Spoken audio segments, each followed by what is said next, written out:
You ever walk into a parish and look around and you may go to different things and notice that there's a lack of men involvement? If you haven't, you need to open up your eyes and go to parish. But if you have and want to explore why, just continue to watch, because that's what this episode is about. Men in the church. What? This is Sainthood in the city. Wow. Good start, bro. Come on, man.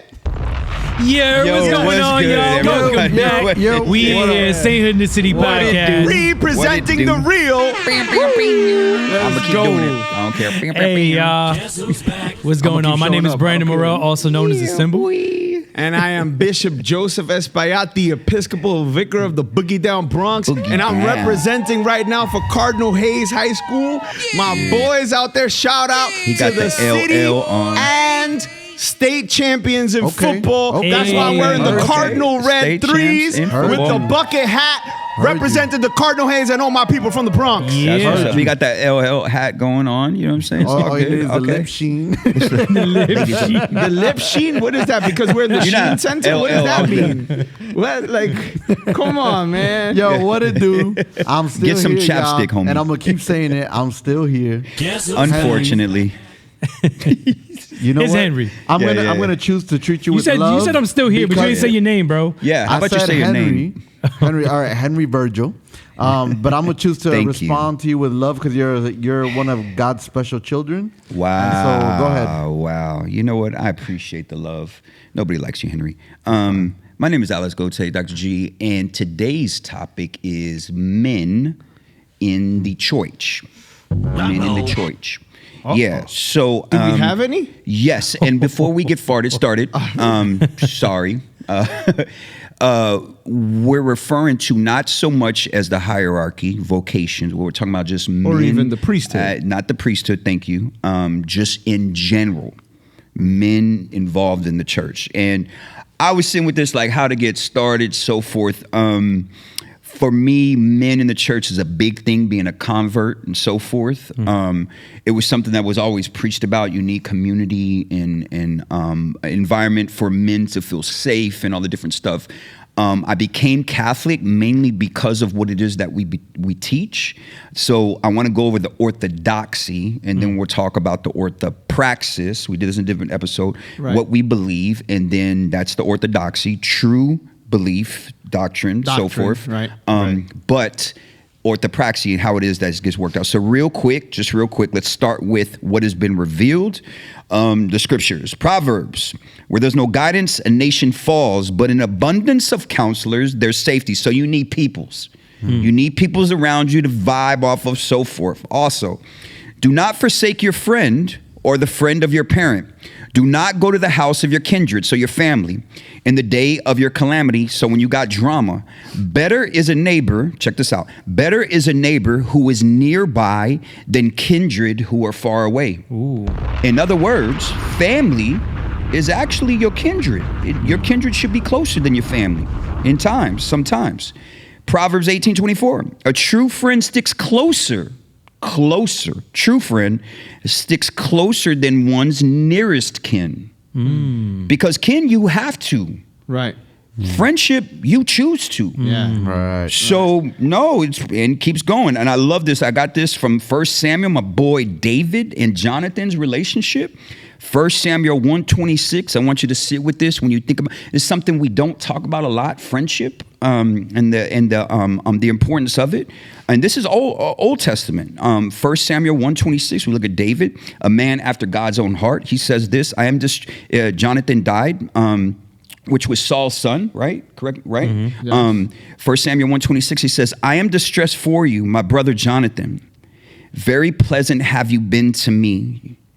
Your love to me was wonderful, passing the love of a woman. So their intimacy and friendship was so deep.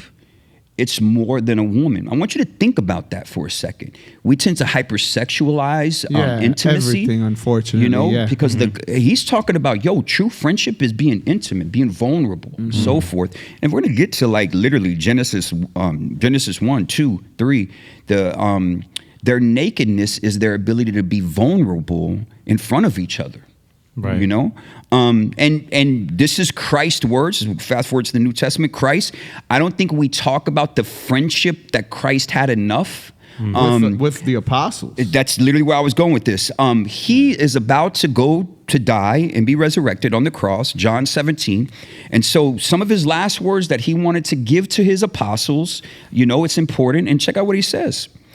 That they may be one, as you, Father, are in me and I am in you. May they also be in us, so that the world may believe that you have sent me. So I want to process that just for a second. The Trinity is tightly, intimately committed to each other, perfect friendship, if you will. Now notice this last part. So that the world may believe that you are in me. He wants our relationships to be so close, so intertwined, so that the world looks, you're like, that is how God exists. That is a reason for God's existence, because it's contrary to the culture. True friendship should be very contrary to the culture. Correct. And so it's actually an argument for God's existence. That's basically what he's getting at. This should be, there's something different here. John 15. Check this out. John 15. No longer do I call you servants, because a servant does not know what his master's business. Instead, I call you friends. John 15 again. No one has greater love than this. No love is greater than one who lays down his life for one's friends. Even Jesus.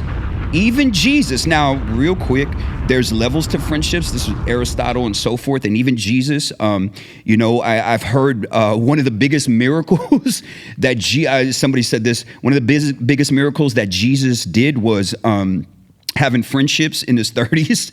Like a meme that was passed around. Yeah, but there's kind of a hint of truth to it. Not even having friendships, making new friends. Making new friends. And so, the levels of friendship, if you pay attention, he had a 72, and then probably some on the outside, 72 sent out. And then he had the 12, his disciples, and then he had the ones closer, the 3. Yep. So it shows the levels of friendship and so forth. I'm looking at St. Paul, where he talks about there's a koinonia, a communion, an intimate relationship with this. And again, like starting off with orthodoxy, orthopraxis, let's see where the culture at, how this has been played out. Statistically speaking, Lifeway Research did this is in 2012. So I imagine it's grown way more since then. They did, what is the day selected as one of the most attended days at church? Most attended days. Easter, go figure. Christmas, Grima. Yeah. Check out the number 3. Mother's Day? Mother's Day. Yeah, of course. Check out the least. Father's Day. Absolutely. Yep. So I wanted to lay that out. And in a different episode, in a different podcast, we talked about that the loneliness of men and the mental health of these things, men tend to be, statistically speaking, the ones who are feeling most lonely in today's culture. Yes. And that the church, should be countercultural in these things. So I want to open up with the question, ladies and germs. If you're not a germ, then you're a lady. So it is what it is. Why do you think men are absent from the church today? It's a big question. We all work in ministry some way, shape, or form, and we all have our own kind of theories. So I want to just open it up and we just go. I got a few questions, so let's go. There's multiple reasons. I'm going to absolutely. It's not one. Yeah. Hold on, before you go down that road, this is not going to be one of those things where we have all the answers. Well, let's start with this. And this is what I don't know why this is the first one that's coming to mind. But the way in which we've presented Jesus has been a very effeminate way. Facts. Right? When we talk about his love, right? Oh, God loves you. Even the voice tones that's used, the mannerisms that are used tend to be more feminine. Yeah. And we can keep going, even the way that's played out in art and so on and so forth. It seems to be more of the effeminate features to try and show God as a whole in the church. Yeah, so, yeah. I'll start with there. I think, and I think as a result of that, the result of that is okay. Psychologically, it says this place is for people who are feminine. You know what I'm saying? Yeah, it's subliminal psychological thing. So the way that Jesus is presented, you wanted to add to that? And not only the way Jesus is presented, but I would dare say, spirituality. You know. Okay. So let's do this. Church. You know, like. So let's do this. Is there a difference between male spirituality and a female spirituality? Absolutely. Yeah. Go ahead. Absolutely. Bishop Rick. I say this all the time. You know, especially to my brothers and to our women. I just gave a marriage retreat. I had 28 couples from my parish, which is a blessing. Yeah, okay, 28 couples from my parish last weekend, where they went away for a day, and we prayed together, we meditated together, and the one thing I said is, you know, masculine and feminine spirituality, especially in the household. I said, yes, couples are supposed to pray together, but couples are also supposed to pray individually. 100%. Okay, so a lot of people, we don't speak about this, right? The fact of the matter is that you have to have your personal relationship with God first. Amen. And then you can have your relationship with each other and your spirituality with each other. But what are you going to base that spirituality on if you don't have your own spirituality? And I think like we don't speak about that when we talk about, for example, what do I mean by that? Because, and I want to speak into this because a lot of people say, well, you know, as priests, we say, well, you need to pray. But I don't know how to. Absolutely. Show me. So right? And do we show people how to pray? Right? So you got Carmelite spirituality, you got Jesuit spirituality, Ignatian spirituality. You know, you have so many different types. The Dominican spirituality for all that intents and purposes. So there are many different types of spiritualities. Franciscan spirituality. So it's important that we know, you know, what our spirituality is. And as a man, right, personally, I've said this before, like, I know what my spirituality is. Like, I am Ignatian in nature. Like, I love Ignatian spirituality. He was a soldier. Right? He was a soldier. He was like a man's man. And it was his spirituality. What I love about it is that you insert yourself into sacred scripture. You place yourself in that role, whether it's Jesus or the apostles or you know, somebody standing by the side of the road, whatever it is. And so I can relate to that, and my imagination, right? Because that's what you have to engage your whole body, your whole mind, your whole soul, everything.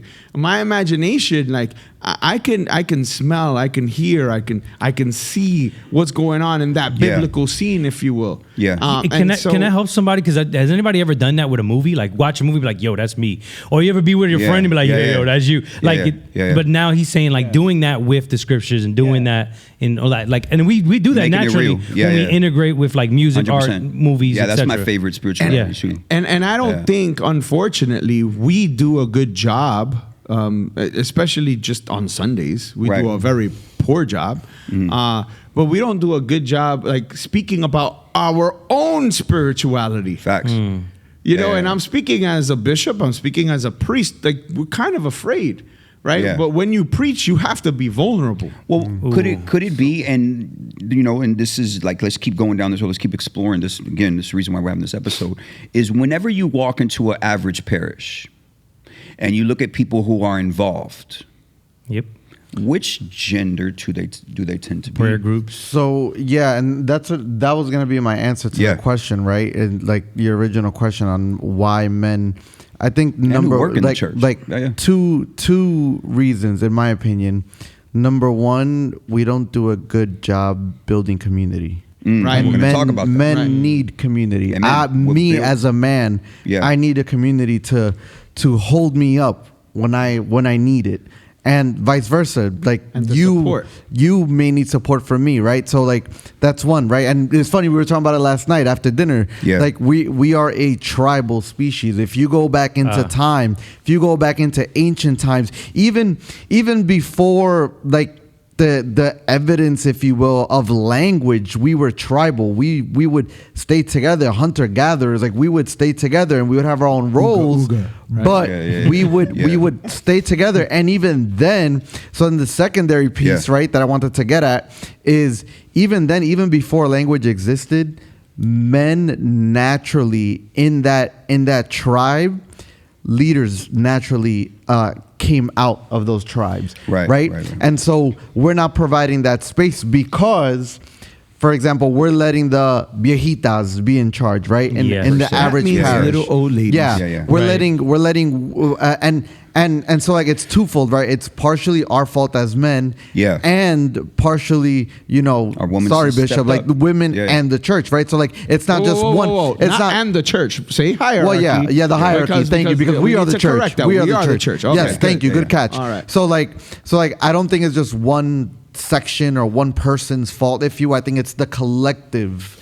The collective's fault, if you will. And absolutely. Go ahead, yeah, and I'm gonna say, and I don't know if we're on the same page. But what I'm thinking is, and I'm gonna think because the joke was made like ooga man, whatever, right? Immediately for some reason, I don't know what's that movie.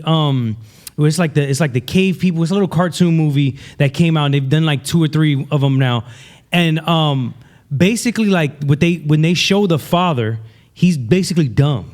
Right. And we can say that in general. This is about our culture. Like we tend to paint masculine qualities of the as less intelligent. I mean, look at Homer Simpson. Homer Simpson. You can keep going down the line. Married with Children. Al Bundy. It's actually pretty funny because like a lot of us, and we'll get to this in a second. A lot of us, whenever we're kids, we tend to have thought like certain individuals, because they were athletic or something, they were dumb. Right. And one of the things that kind of hit me as I grew, going in the military and so forth, and honestly, my father being in special forces, I realized it's actually the exact opposite. Yep. To go down to be a warrior, they're very articulate. Like just smart on so many different ways. Well, there's that book. What is it? The Warrior Poet. Like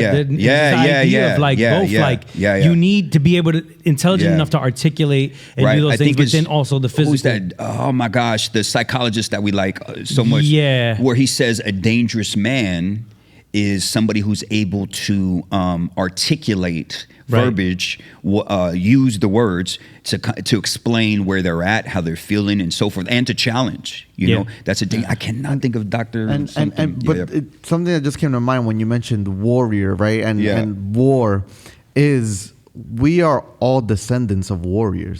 Amen. Like, no matter where ethnicity, whatever. Literally, that's how countries were founded, and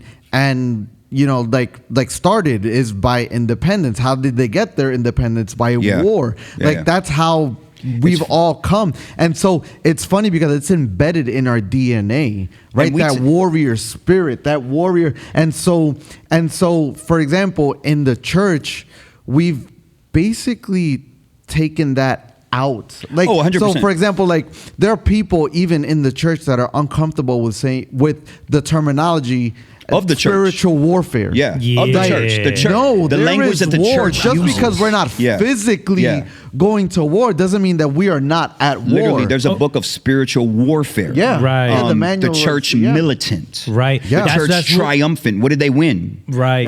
The church, like this is literally language of the church. I've been in conversations I don't like that you use, the warrior language and so forth. I'm like, I don't know what to tell you because I'm just basically quoting what our church teaches. Right. I'm just using the language of the church. And we've shied away from that. We really have. And this is a lot of what you're saying is, and I want just real quick, even for the Europeans and so forth, because I've been in conversations and they're like, it's just that your idea of being a masculine man what we talk about and what's accepted and is the norm is the European masculine men. I'm like, hold on.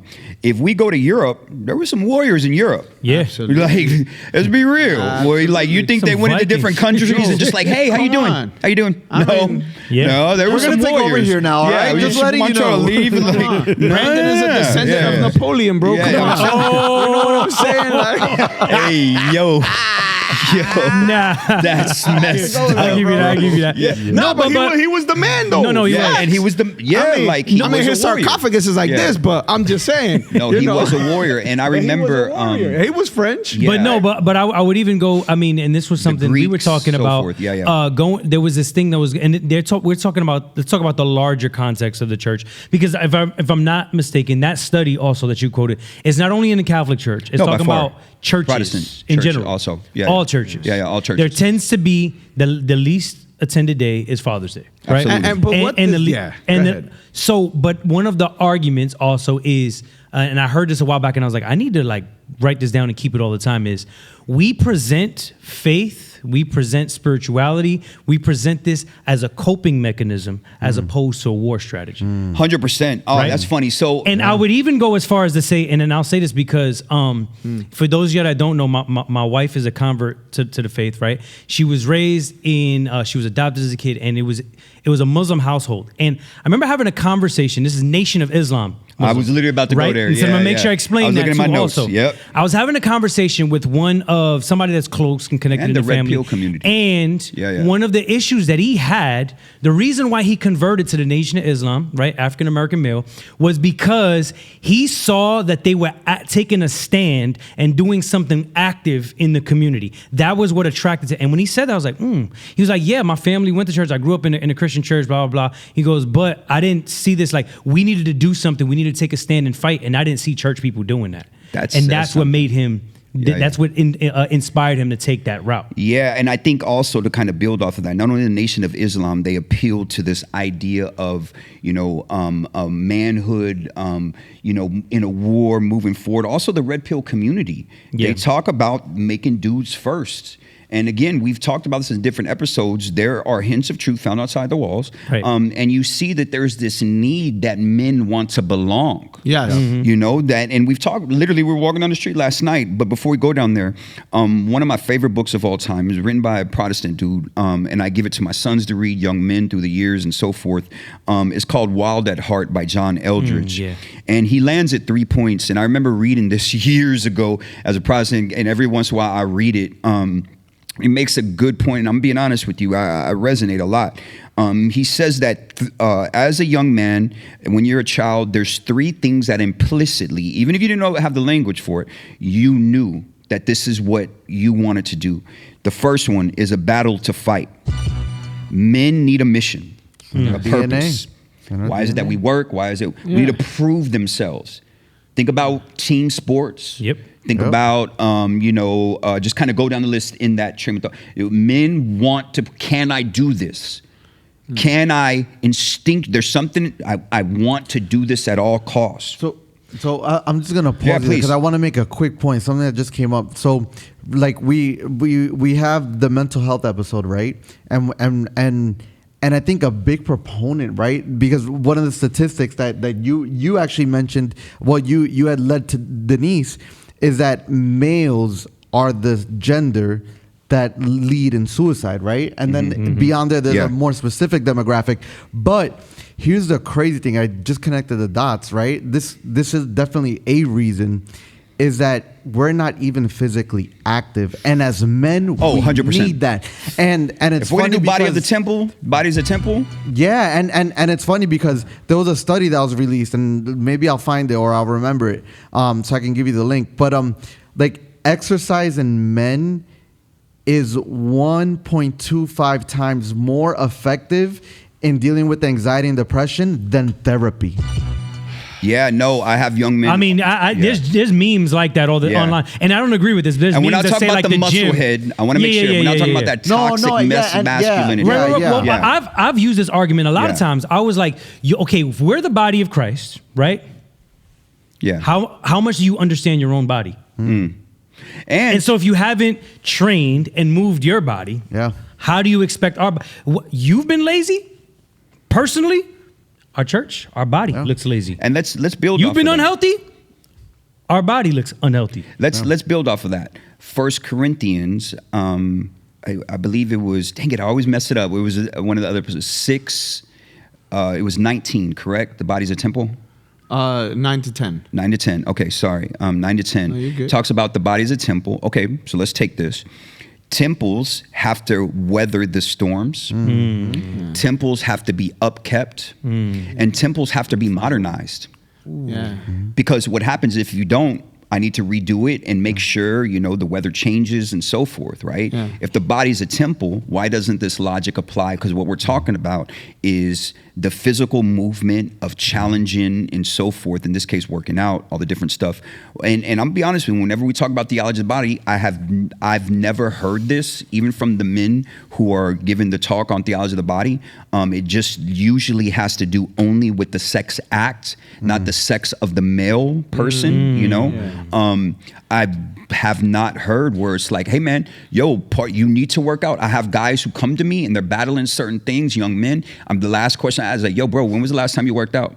I'm gonna just be honest with you. When was the last time you worked out, man? Yeah. Well, I mean, I know, and what you're getting at there, and so just so y'all know, theology of the body, right? Oh, that's a good point. Sorry, man. There's a movement in the church started by St. John Paul II, and Christopher West has been a big proponent of it and bringing it over to America. And what it is just basically talking about the way that it's usually talked about is just sexuality and the idea between man and woman. Right. But if you read St. John Paul II, let's take him, the guy who wrote it and who did homilies and Love and Responsibility. He was very physically active. Right. Oh, yeah. Very physically active. He hiked. There are stories of him taking he used to teach philosophy at a university. He would take his students out to the mountains and teach out there. Yep. Yeah. There are students and you sit there and say like, hey man, I love St. John Paul II because he was a man's man. If you know the stories, there's stories where he would propose an idea that would challenge all his students. They would get so mad. I've heard the stories of like they've thrown stuff at him. Those same students end up becoming priests. Those same students end up working in parishes. How a man stands up for what is right, this mission. Truth. That's what we're talking about. Yeah. This battle. I see somebody as St. John Paul II. I'm like, that's a man's man. Yeah. Yeah, and I would add, because what you were just saying also, like, if you're struggling with things, many times, young men especially, lust, pornography, etc. I know so many that overcame that every time. It's something as simple as like, man, every time I feel that desire, like I'm gonna go do some push-ups, right?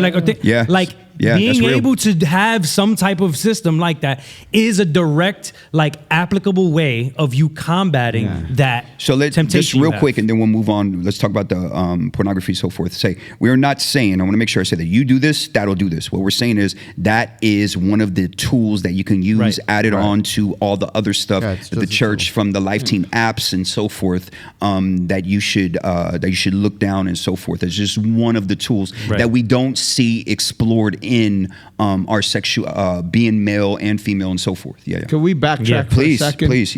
By the way, I stand corrected. It's 1 Corinthians 6, 19 to 20. 19. I thought I said it right. 20. Okay. Yeah. You see me, yo. But I want to go back because I know you're big on this, especially with the culture. And I thought this is where you were going to go initially. What seems to be the problem, though? And you always address this. So I need you to hit this, please. Because the church should be a leader in society. But unfortunately, it seems to be that we're letting society lead the church. So what I'm saying is, and I'm going to say it, and I'm going to look right into the camera. Men have been emasculated. Okay, that was a question. That was a question. I'm going to go there, right? And unfortunately, because it's happened in society, now it also happens in church. Yeah, I mean, that's facts, man. And so, like, when we're talking about masculine spirituality, right? How many people are leading and from the front and really talking about their spiritual lives? I'm sorry, but within our church, I will say this, it's almost taboo. Oh, it's to very. speak about I your know spiritual right life. now somebody. Most people don't know how to do that. Yeah. Like if I were to go up to you and be like, "Yo, Alex, real talk, Bro, yo, when was the last time you went to confession?"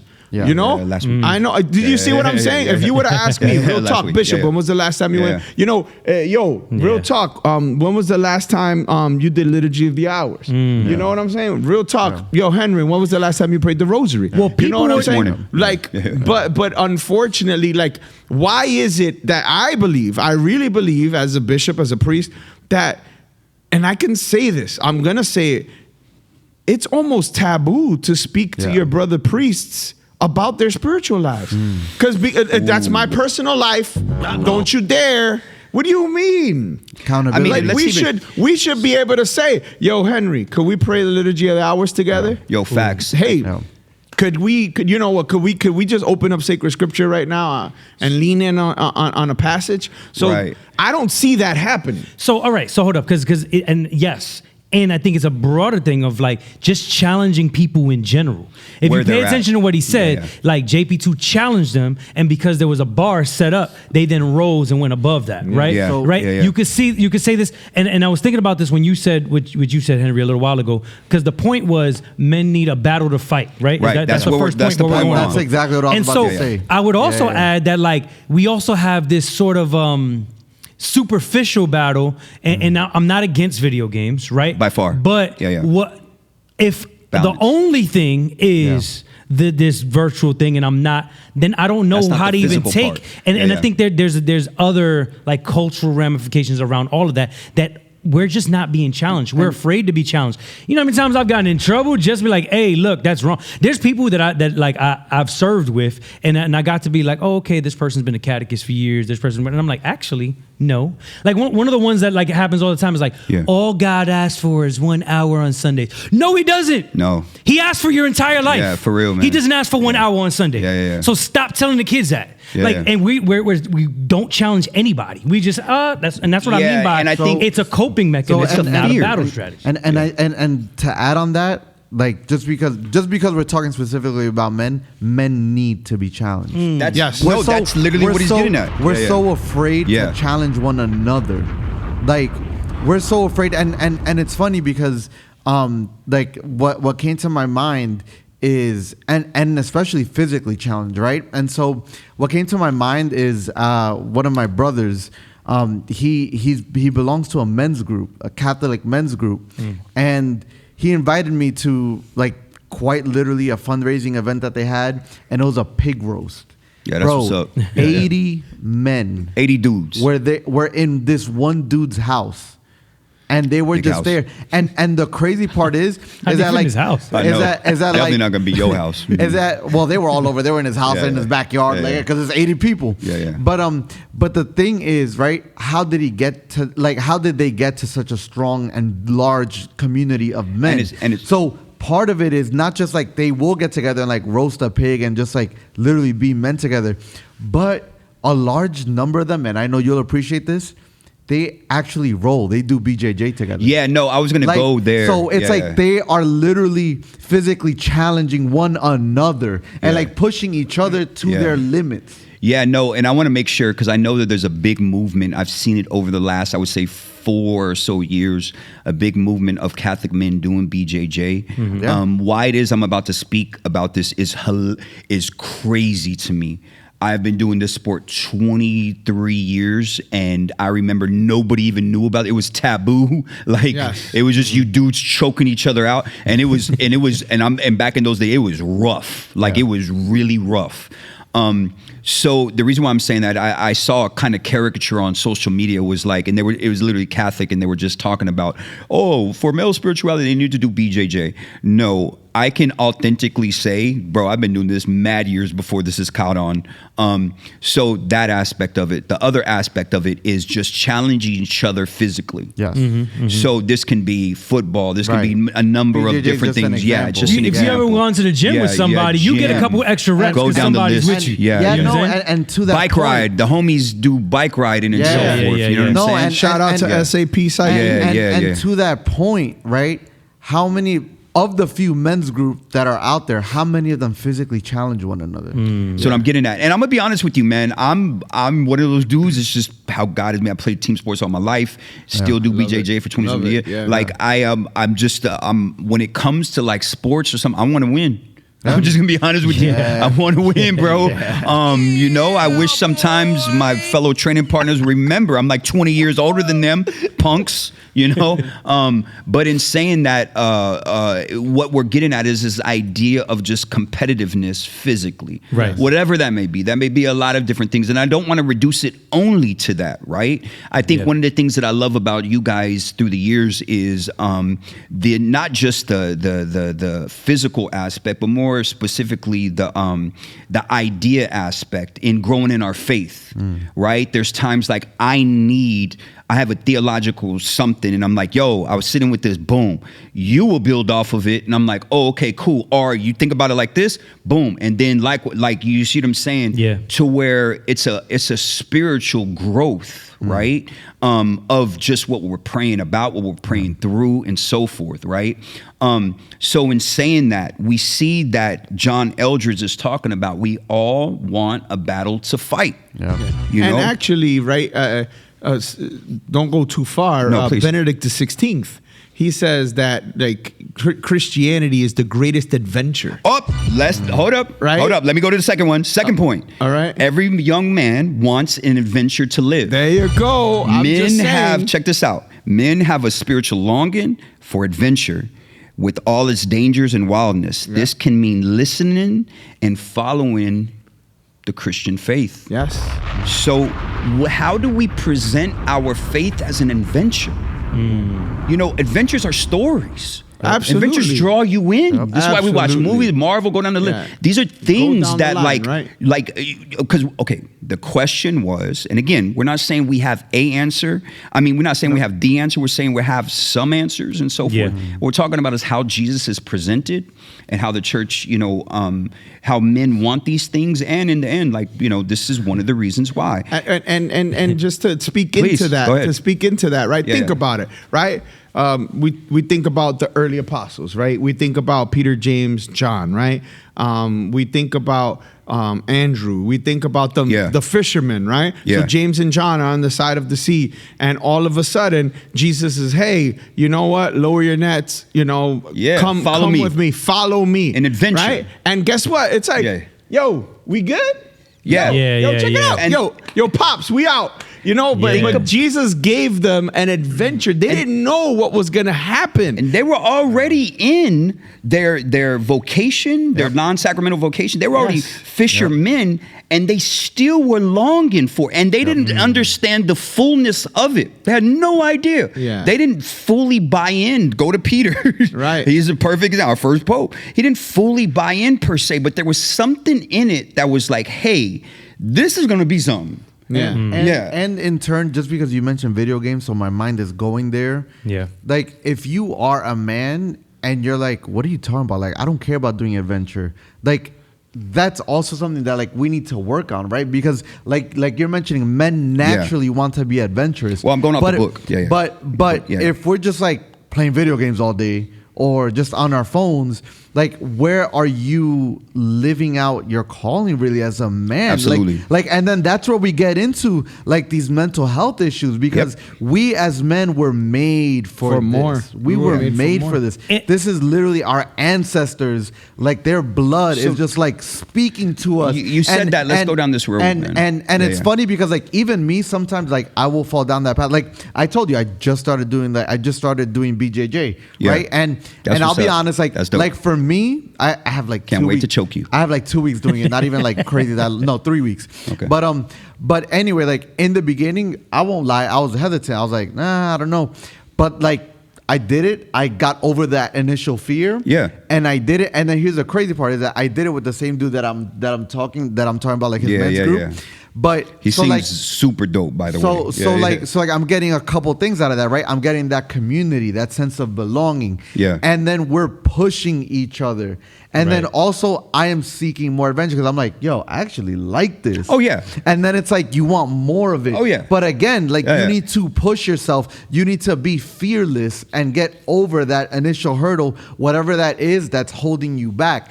And we can apply then the same thing in the church. And like get over our fears because like again, it's easy to blame the hierarchy and it's easy to blame the women. Yes. No, sometimes you know what? As men, women need us to step up and take the initiative. Okay, well, so let's I heard do that. something. Hold on, I'm sorry, and let me say that too. With the adventure thing, and because this is a connection point between.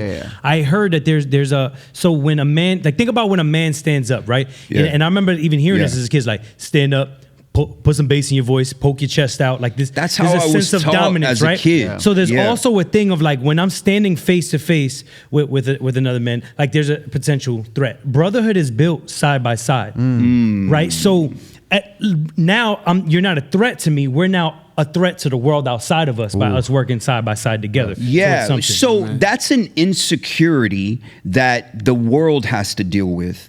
Because the truth is like, I talk about my pops quite a bit, and yes, and I remember I actually watched another episode from last season, and I mentioned my pops, toxic masculinity to the poster board. However, there was a lot of good in what it is he taught me, and I remember I would walk home, being in a new place, being the only Puerto Rican kid, being the only hip hop kid walking in, and I would have my head down. I remember my pops would be like, "Yo, pick your head up." Yeah. And I'd be like, "What you mean?"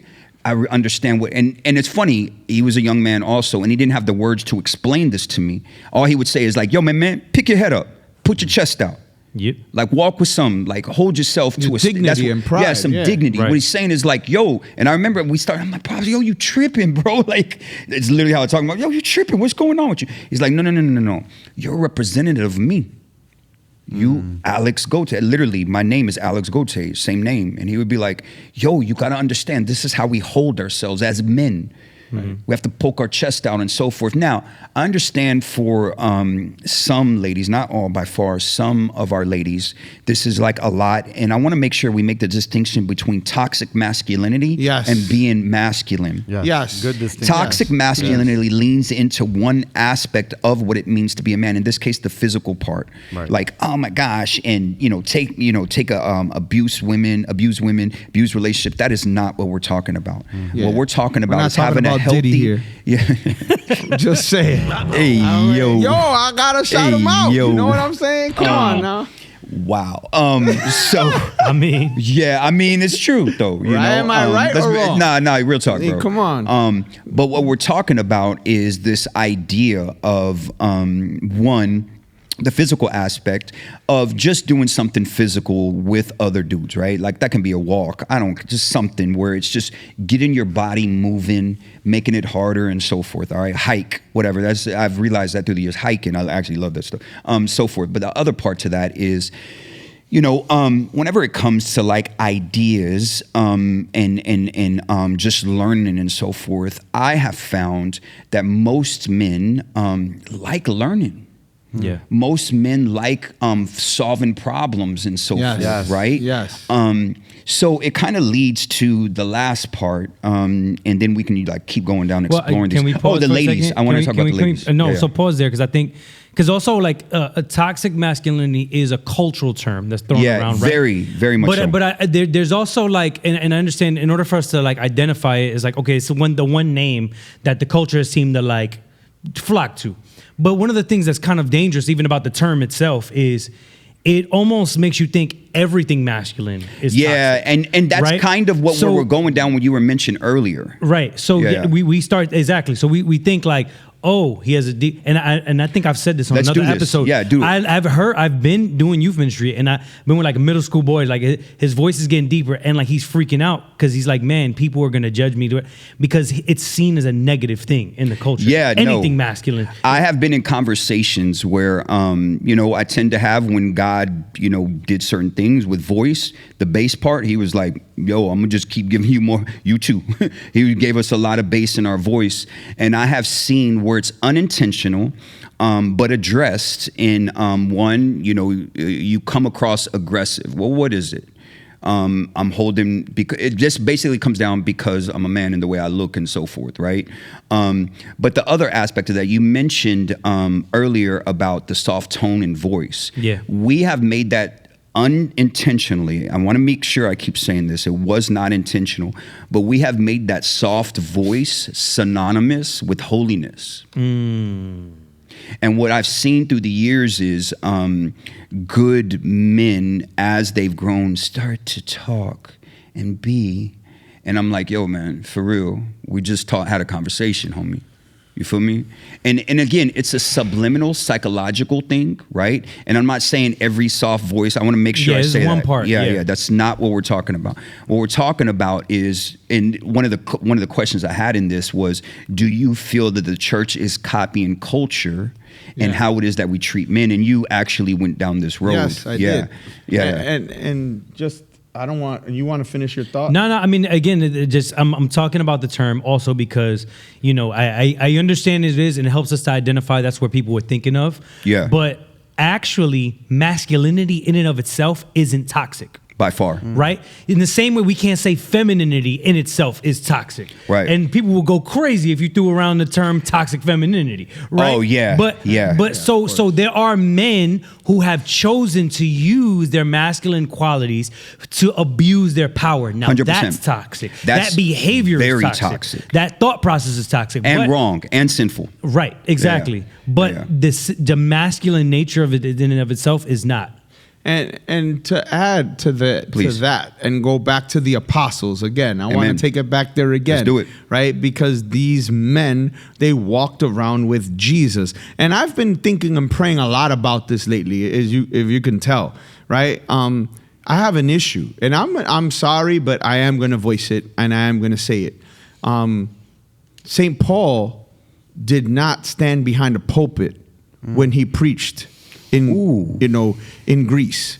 St. Paul, did not, say, let me open my scroll. Like, no, he preached from inside. He preached from his passion. He preached that encounter that he had with Jesus, right? And as he was persecuting Christ and his church, and then had his conversion, guess what? He was speaking from that. He was witnessing, right? He was witnessing to the world. Let me say it again, and here's what I've been praying with, right? You think of St. Thomas. Tradition tells us St. Thomas went to India. He did not know the language. He did not know the culture. Facts. Yet they listened to him. Yep. And he was martyred. All right. And we were talking up. You see how it's all coming together right now? You see, martyrdom means being a witness. Amen. Right? St. James the Greater, he went to Spain. He did not speak the language. He did not know the culture. Yet he was not afraid to engage. That part. Okay, and here's the point. Like somebody like me, and I'm gonna speak into this, right? I get up on a stage, or I'm preaching from a pulpit, and all of a sudden it's like, oh, he's just a little bit too much for me. I don't know. And I'm gonna say it. And some of my brother priests even will be like, oh, well, that's not liturgically appropriate. What are you talking about? Yeah. People need to see passion. People need to see fire, right? And we need to really speak from the encounter that we've had. And I think we've lost that. Mm-hmm. We've lost that, right? The early apostles went out on mission. They did not stay home, and they did not stand behind a pulpit. They preached the truth because the truth had set them free. So there's a difference between overconfidence, being rude, all those different stuff. Yes. And the difference between and being confident. Yes, the difference between confidence and being self-absorbed. And if you think that this is only like male, right? I want to make sure.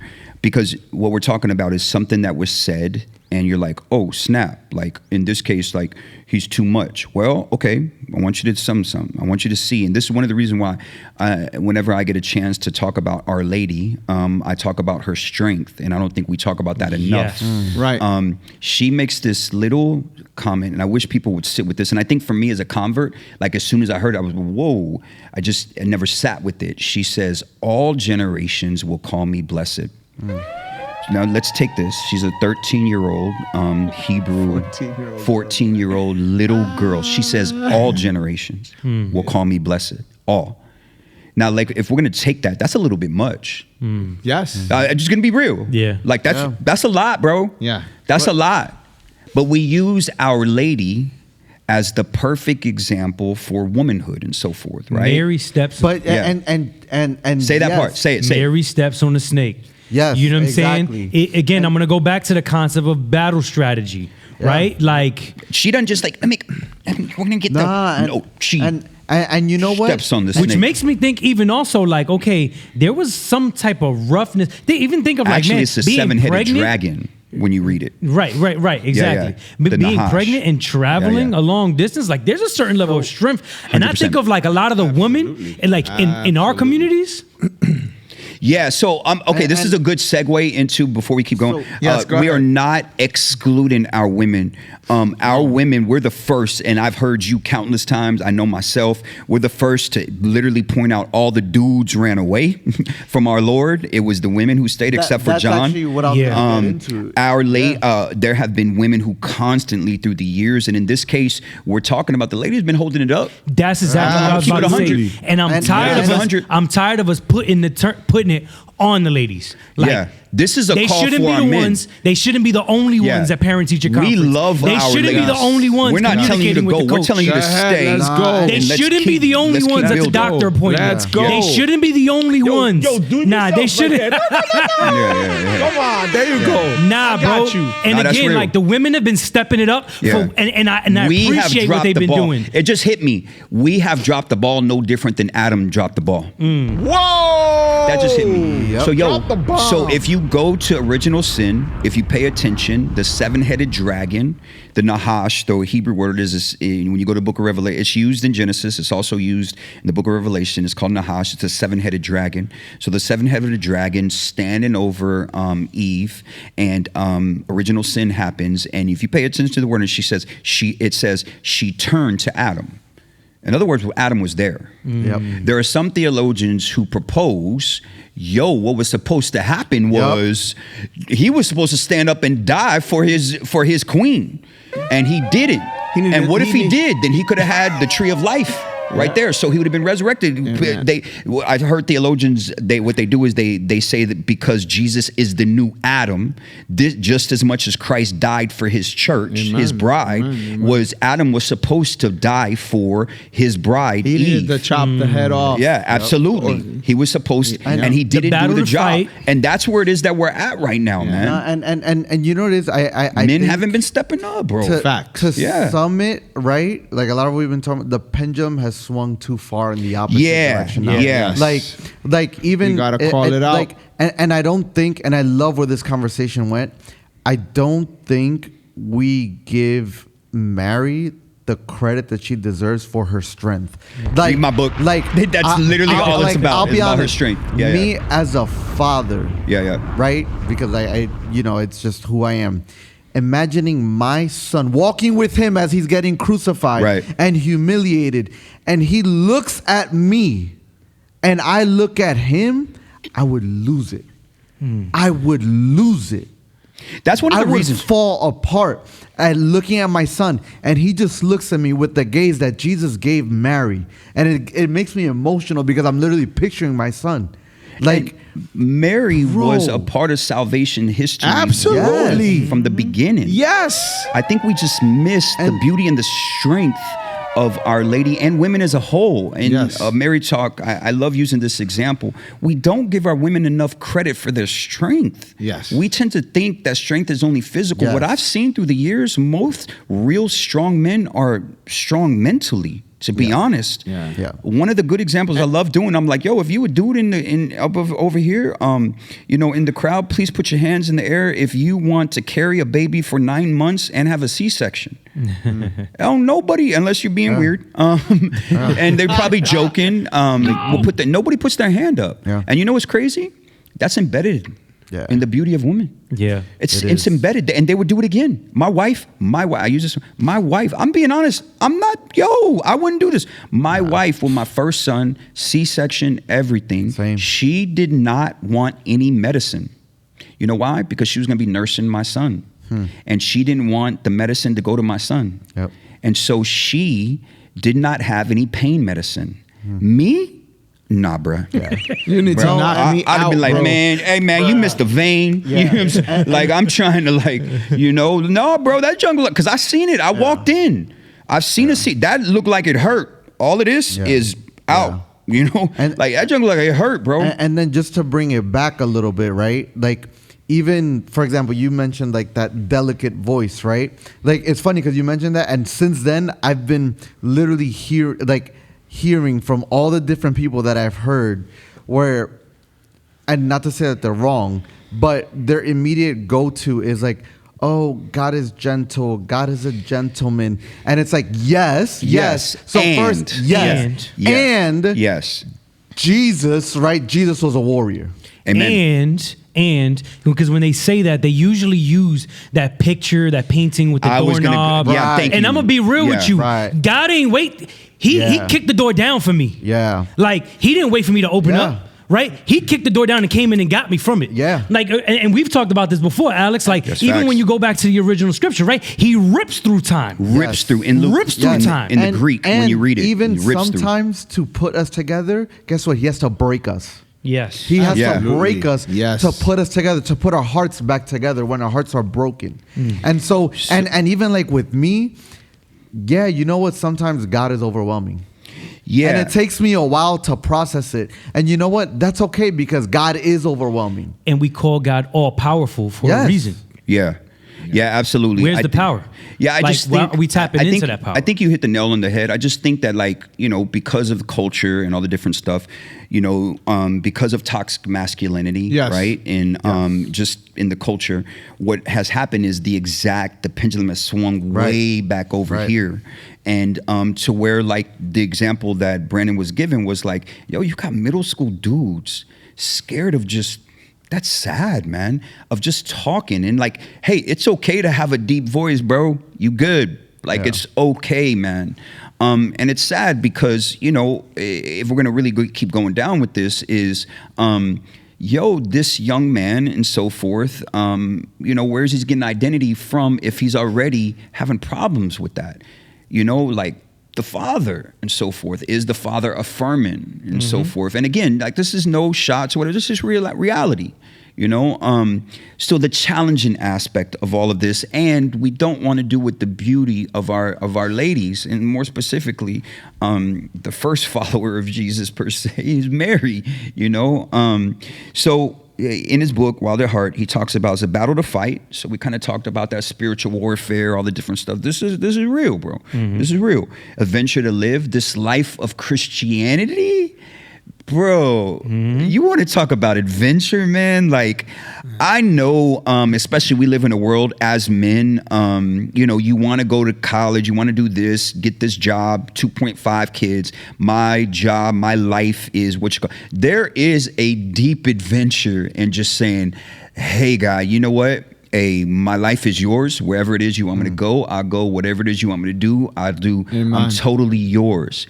If you have the gumption to pray that, the heart to pray that, sushi pay, right? Yeah. Take, oh Lord, my liberty. Take everything, it. If you intentionally pray that prayer, I hope you hold on. Because you want to talk about adventure? I mean, man. Paul, again, your patron saint, Paul, right? Yeah. He was imprisoned. Yep. He was beaten, And then at the end, he counted all his glory. Yes. Yes. Bro, like, again, there's man, I love St. Paul. All right, so for the sake of time, can we just say this too? if you are a dude that you know listen to this, you're like, man, okay, maybe I dropped the ball here. Oh man, maybe this is some place where I've been disappointing, or I haven't lived up to that role. Today is the opportunity to change. Don't look at it as like, yo, okay, man, oh man, I suck. I hate my life. No, like find a community, find a place, maybe do like Henry did, you know what I'm saying? Do some research, show up at your local parish, start a men's group, like do something where then now you can become a part of the change. Maybe because there is nothing, that is your battle to fight. Yep. Maybe because there is nothing, maybe that's the adventure you need to go after. And this might be the beauty, the third one that he says, battle to fight, adventure to live, a beauty to rescue. Could it be the beauty that we rescue is the beauty? And I want to make sure it's not that, you know, hey, we are the end all be all. I keep trying to say that. We do not have all the answers. I'm keep saying that. No. We have but a way of looking our spirituality, a way of looking at our faith. You know, we live in a time where if you say you're Catholic, you know, you're looked down upon. You know, I've heard of stories. Actually, the priest from from the neighboring parish, he gave a dope story about just walking down the street. He was spit on. I've heard different stories of different priests and so forth, because you know, wearing your clothes, it shows like, yo, you Catholic, and there's a lot of hate and so forth. We live in a time where, you know, it's not even really good to be Christian. And it's even worse to be a faithful Catholic, if I'm going to be real with you. So, could it be hypothetically that the beauty to rescue and to help is our lovely church that we love so much, that God has given us, you know? And again, you know, that might be kind of harsh language, beauty to rescue. Who are we to rescue? You know, how we rescue is our own families. How we rescue is our part, right? Being a body, you know, there's different parts and different jobs of the body part. I would like to say, it's not one of us, it's all of us, you know, and we participating in the glorification, maybe a way of change. It was a Protestant book, so I'm changing this a little bit. Sure. Maybe it's glorification in the reinstitution of the beauty of our church in America. I mean, I said this in different podcasts, and I want to make sure I keep saying it again, you know, and this actually leads to the culture's ailment, in that, statistically speaking, this generation, because it has, the cell phone was born with the Generation Z, statistically speaking, is the most loneliest generation. The loneliness that it accounts for in this study done by Cigna, it is the equivalent, the loneliness that the average person feels is the same as smoking 15 cigarettes a day. 3/5 of Americans felt lonely. And this was done in 2019. Wow, before. Yeah. Before the pandemic and everything. Well, so think about that. The loneliness of America is normal. People are saying this, and we're talking about men. Men are even we've already done this, statistically speaking, men are even at the bottom of this. What if, this is a hypothetical that you should probably pray with. What if the church is supposed to be the example to the culture's ailment? What if the church is supposed to be the mic drop that God has given us? It's a place where all are welcome. And of course, we usually only talk about ethnicities whenever we say that. I think that's a little bit easy in today's culture. But even men, that we can be vulnerable with, and we can be quiet with, and we can sit with and challenge each other to grow. I am the man that I am, yes, because of my wife, but also because the men that have taken out the time to disciple me. I wanted to pose a question, and then we'll close. Do you think that men want to be discipled? Absolutely. Yeah. Absolutely. They do. That's the challenge. Yes. You know how many young men through the years, I go speak somewhere, from going to speak somewhere to even at my own parish, where young adults have pulled me aside. They don't have the language, because it's Protestant language, you know, discipleship and so forth. But they basically are saying, it's like, hey man, I'm looking for a mentor. You know, would you mind being one? And happy whenever I say, yeah, I got you. Here's my number. You know what I'm saying? Like, happy. Go ahead, Henry. Yeah. You've been meaning to talk. But Go ahead, no. But I think like that it's beautiful, right, that we have a mental health episode, right? Because, like, for example, to that loneliness statistic, we were talking off camera with Denise about, like, this is a generation that's the most connected, but we're the loneliest. Yep. Because they're all superficial. We're not having true connections. And so speaking to that, right, with the mental health, is that there are men out there that they would answer your question about do you want to be discipled with no. They would answer no, and it's because they don't even know what that means. Absolutely. And we're so lacking in our social skills and all of that like even with that they're like, nah, that means that I have to like actually leave my house and be amongst, like, being in a community actually scares them. Yeah, because of what it means, right? So, like, for example, we were also talking off camera about how many of our brothers and sisters in the church, they're taken aback by confrontation, but being confrontational is also a form of vulnerability, right? Well, we were talking about that. What we showed was that in the outside of the church, loneliness is normal. And so what you're talking about is those, you know, who obviously are outside and so forth, which this primarily is a podcast for. What we're doing is speaking to them and challenging them. Maybe the answer that you're searching for in your loneliness is right here. That's answering this. And this is why I felt it was super important to start addressing and ask that question. Do you feel that we've copied the culture? We have copied the culture. We should be setting the tone. Yep. Yes. If you look at the Renaissance, if you look at, like, go down the list, the Dark Ages, who got us out of the Dark Ages? The church. We have set the culture. And what has happened is we have got complacent. We have gotten, like, so comfortable that I provided for my... No, there's more to it. I'm sorry. Somebody has to tell you, bro, your kids that you love and you want, do you want heaven for them? So then that means you got to do something.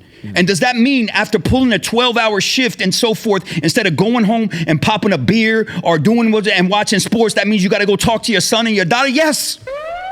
Yo, that's life, bro. And does that mean that you need to talk to another man and be like, yo, man, I'm being honest, I'm overwhelmed. Thank you. I feel overwhelmed too. Yes. Yep. Yeah. That's why teams are so, the heart of being a team. What they used to tell us, it's not one of you, it's all of you. If one of us lose, we all lose. Yep. Yeah, there's no I in team. There's no I in team. Nope. The greatest basketball players lose. But the fact of the matter is, brother, right? And I see it like, the fact of the matter is that after COVID, right? And especially, and I'm going back to that, and the way society is going, it's focusing on the individual. Absolutely. So stop being selfish. Yes. That's what I'm trying. Yo, I'm sorry. Somebody got to tell you, bro. I love you, and because I love you, I got to tell you. Yo, bro, stop being selfish, bro. Like, you need people around you. We were built. We talk about the indigenous community. That was literally what we did. The men would go out and hunt for days. Yeah. What you think? They didn't talk? Yep. And what you think around the campfire? They just sat there. Think about it. It's a survival tactic. And wrestled. If you're by yourself. Yeah, what you think? Oh, hold on. I remember this. You gave this, actually. This was, I don't remember where this was, but you were talking about, like, the sheep. Yeah. And can you bring that back and have the being in the circle and the heads together? Oh, absolutely. Yeah. The sheep, right? When the wolf attacks, they all put their heads in, right? And they put their rear ends out and they kick, right? Because if the wolf bites in the rear end, that's fine. But if the wolf gets the jugular, it's over, right? And so the fact of the matter is that they need to come together. When a sheep is by itself, right? When a sheep is alone, the wolf can attack and the wolf will win. And then here's the other part. I heard this the other day. Okay. You're going to love this one. Going back to the image of the sheep and the sheepfold, right? What does the shepherd do, right? The sheepfold has a gate. There was no gate. The shepherd is the gate. So at night, the shepherd puts all the sheep inside the sheepfold, and he lays across the entrance of the sheepfold. So literally, he is laying down his life. And that is what men need to do. We need to lay down our lives like the good shepherd. And recognize that battles are won in community. Yes. Even if you sit there, this is the funniest thing. People don't realize this. Well, if you're talking about warfare, if you can break it down, the sniper goes in and it's one shot. You don't know that a sniper actually needs a spotter. Yep. Let's keep going with this. And the boxer sniper's not going to get there by himself by either. far. And he doesn't even know the windage. He needs that spotter if he's going to make that shot. That's the honest truth. Like people just don't know that. And truthfully, they change. Sometimes you're the shooter. Sometimes you're the because you'll be like, I don't have the shot. Yeah, absolutely. Right. So let's keep going with this. In MMA and in boxing, solo sports, you are only as good as your training partners. Yep. You still need community. Yes. What we're talking about is this idea of war and warfare, and you need community to hold you up. But I think I nail that point though, right? Like with the boxer and in MMA, they have that community that builds them up for that moment when they're alone. And I'm gonna be and it's funny you say that. It's because we have a saying, especially in the BJJ community, MMA and so forth, is let's just say I have a submission, right? Because this is my friend, right? It's natural that you're like, you don't want to, and of course you don't want to hurt your friend, but you don't want to embarrass him and so forth, right? Because this goes through it. The more you do this, you're going to understand this. You'll see this. But we recognize as a training partner, my job is to prepare you for the tournament, for the match. So I have to, at all costs, finish this submission because I would not do you justice. So I have to put you in a place where you're going to hurt. I have to put you in a place that's going to make you want to quit. And dare I say, that's a good analogy and quote unquote metaphor, if you will, of the spiritual journey. We need people to say, how's your prayer life? Yes. What's going on with you? And not be afraid. And how many of you have seen like the videos of like the football players in the gym and the whole team is around them. Team. And then, and that energy, he's hitting extra reps in the gym because of the team around him. How many of y'all look It's at like nature. even look at like the NBA now. Why is the foreign players doing more? Because they have know how to learned build a team ball as And opposed to ISO ball. It's even in nature. Who does the lions and so forth attack? The one that's by themselves. Yep. Of course. How do lions actually, people don't know this. How do lions hunt? They don't hunt alone. Nope, they don't. Packs. They hunt in packs. Yep. And that's the king of the jungle. You got to understand something. And I get it if you're outside of the church and you're like, hey, this makes me uncomfortable. Maybe you need to be uncomfortable. Yep. The truth is like, look, man, if you're going to grow, it's going to be uncomfortable. Yeah, but here's the thing. Are they really uncomfortable? Because I'm going to take it there. Are they really uncomfortable when they're running around with others and gangs? Okay, that's a different... But you know what's funny? But that's a different... But you know what's funny? I was going to go there. Is that... But it's community. No, It's that's definitely exactly community. what I was about to say. And I would even say... They don't realize it, but they're in community. I would even say the headset gamer community. Oh yeah, but we won the Fortnite tournament. No, like you know what I'm saying. Go do something in real life. Yeah. Cool, maybe for fun, for a downtime and not moment. to downplay But if that's the only, then Nah, and like like even before like I started taking church seriously, like I would go downstairs and just chill on the block, and if no one was around, I would go home because I wanted to be in community. I would go downstairs looking to chill with my boys and looking for that community. I mean, and so I guess that's where we can start descending, right? In that sense that we as church, two things. One, we need to provide spaces for community to take place outside of mass. Outside of the structure. Couldn't agree with you anymore. Outside of the structure of the church, though, even outside of mass. One. And two, going back to Brandon's point, which I don't think we really finished, but two is, don't wait for somebody to provide that for you. Yeah, that's why I was going Make with it. it Action happen. Steps. Yeah. Make it happen. Make it happen, bro. So how do you do that? If you're older, I'll be real with you, man. Just start getting involved. You'll start be surprised. a bowling league. Yeah, you'll be surprised. Just whatever, bowling. I don't know. That's one way you can start something. Just start cricket. Bro, y'all want to do? All we got to do is pray beforehand. Keep it PG. You know what I'm saying? some of that kind of stuff. Get involved. I it's because I'm a youth minister. I'm always thinking like that. I know, and it doesn't matter what ethnicity. I mean that from the bottom of my heart. Go get involved in a youth ministry if you're another dude, and like so you have somebody else you can disciple. We need men. I'll be father figures. I'm being 100 as a youth minister. I always go. I go to every group, but especially whenever I see the men and so forth, I'm like, yo, bro, there are a lot of dudes here, and we talked about this because of the way we are. We always bring in a lot of dudes. There's other dudes. I'm one. They need other older men who can just be like, hey, man, what are you doing? Yes. What's going on with you? Men as role models. Yeah, that's where I was going. Role models. That's some of it. And sometimes it, just asking around and just being proactive. And then the personal aspect of that is, how is your prayer life? Do you have men around you? You are who you are around.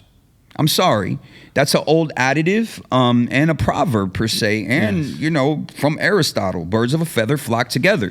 You are who you're around. So if you want to grow, then get around other dudes who want to grow. This is why it doesn't surprise me whenever you were talking about, I'm not going to name his name, but shout out, what I'm talking about. It doesn't surprise me when you started saying the numbers. I was like, that does not surprise me at all. Like at all. Because men want to be challenged. Yep. Men want to be pushed. And men want a place to feel safe. Yeah. And, one thing, I don't know, it just came into me. It came into my mind. Bishop, I would love to hear from you as a priest and as a bishop, as like what you as a priest need from us men. Ooh. Yeah, I appreciate that question because a lot of people have never asked, and I've said this is real talk. Sometimes I feel like I am surrounded by women, and what I need as a bishop, and as a priest is support. Yeah. Like men to be there and to help out at events and to do things and to take lead and especially as Alex was saying with the youth in our neighborhoods right now, especially I could speak to my people in the Bronx, we need male role models. Amen. To just come in and help out. I have a lot of young girls, young adults, young females, mothers, but I don't have a lot of fathers. Yeah, and we don't want to do away with the women that are there. We need them also, but definitely. Yes, you're 100% right. Instead of, it's it's not instead of. No, but we need men, to come in and literally, I'm going to put it to you this way. Let me give you a visual. Be the Simon of Cyrene and help us carry the cross. Yeah, help me carry the cross, right? And our young people, they got a lot of crosses. Yes. Yeah. And yes, like my boy Alex said, when he got a little emotion, it's not about you. We need to die to self. Yeah. A man lays down his life. No greater love has this than to lay down one's life for one's friends, right? Amen. And for us to, again, not be afraid to go, hey, Bishop, what do you need help with? Yeah, man. I mean, Alex, you do it all the time, man. That's why I have that deep love and respect for you. It's like, yo, how can I pray for you? Yep. What do you need prayers for? Like, not a lot of people do that. You know who does that? And I'll say it straight up. I don't have any qualms with saying it. Life Team. Yeah, they always say that. I'll be real with you because I've got to work with Life Team the last 4 years. That's really where I picked it up. Yeah, being around them, they just genuinely, some of the leaders and stuff would text me, and I'm like, dang, that's good. Yeah, I need to start doing that with the community. I do that with a lot of you. Like, yo, you good? Like anything. A lot of people ask me for prayer. Yeah. But they never ask me, how can I pray for you? Yeah. What are your intentions? Yeah, and so. To feel that love, to feel that support, and there are organizations, I will say it because I have to as a bishop, right? It would be remiss of me if I didn't. There are organizations like, the Knights of Columbus. Yeah. And others, the Knights of St. Peter Claver. Shout out to them. I love you guys. And all the other groups. We're not going to get into those. But, by far. But that's just one aspect. You know what I mean? Yeah. And they're not hitting all communities. By far. You know, and so what other groups can we have? Like, you know, we have in the charismatic renewal, we have, you know, the Caballeros del Espíritu Santo, the Knights of the Holy Spirit. That just began. So no matter where you're at, there's men involved. So that's an easy one. That's basically what you're saying. Yeah. But not just to be involved. Like to get your hands dirty. That's what I'm getting at. That's good to make the distinction. Yeah. Like not just be like, okay, I'm a member of this organization. Yeah, no. We're not talking about membership. Like, we're talking about is ownership. Service. Yeah. We're talking about like, for example, you're from Queen of Martyrs, you know, to have like some of the Cursillo men go to the abortion clinic. And pray in front of an abortion clinic. You know what I mean? Like, that's real right there. Right. Yeah. And you know, and then go out to breakfast afterwards. And have fellowship and fraternity. That's an example of what I'm saying. But you guys need to be creative. I can't do that for you. Like Brandon was saying, like, what would have happened if a group of men would be like, yo, let's start a lifting club. Lifting weights. You know, there's all kinds of stuff. You know? Anything. Yeah, man, you could baseball, kind of soccer, go down the list, man. There's so many different ways that you just what it is. And not just CYO. Yeah, by far. Right. Oh, yeah. You know, I wasn't even, that's just far CYO. left from where I live. That don't even exist down there. So, but this is what we mean. So there's already ways, and if you want to be creative, just be away. Just start doing it. It's literally that simple. All you need is one other person.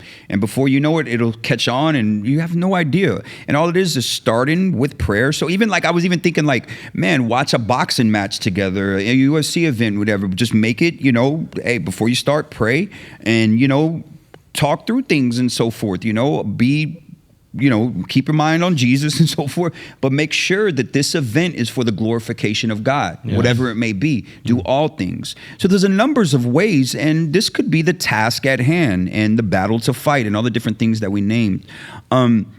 So in saying that, again, I hope you guys hear our hearts. We are men and we are passionate just as much as Bishop was saying at his parish and in the diocese. You know, I'm sure Brandon can do that as his parish. I know myself, so forth. We can just go down the list is, you know, we just want more men involved. It's literally that simple. So we want to call. It's a shout out. Yeah, it's a shout out. It's a wake up. Yeah, it's a wake up. But just know we love you, and just you know, we're praying for all of you because we know this. The enemy's winning. It's that simple. The enemy's winning, but we have the weapons that are going to win this warfare. It's just that, are you going to be a participant in it? We're going to win one way or another. Absolutely. We know how this win ends. You know what I'm saying? The victory so are you going to Jesus. participate? So we're inviting you guys just to be on this journey together. No more, no less. We appreciate you guys. We're praying for you guys. Sainthood in the city. Peace out, y'all. Peace. What? This is Sainthood in the city.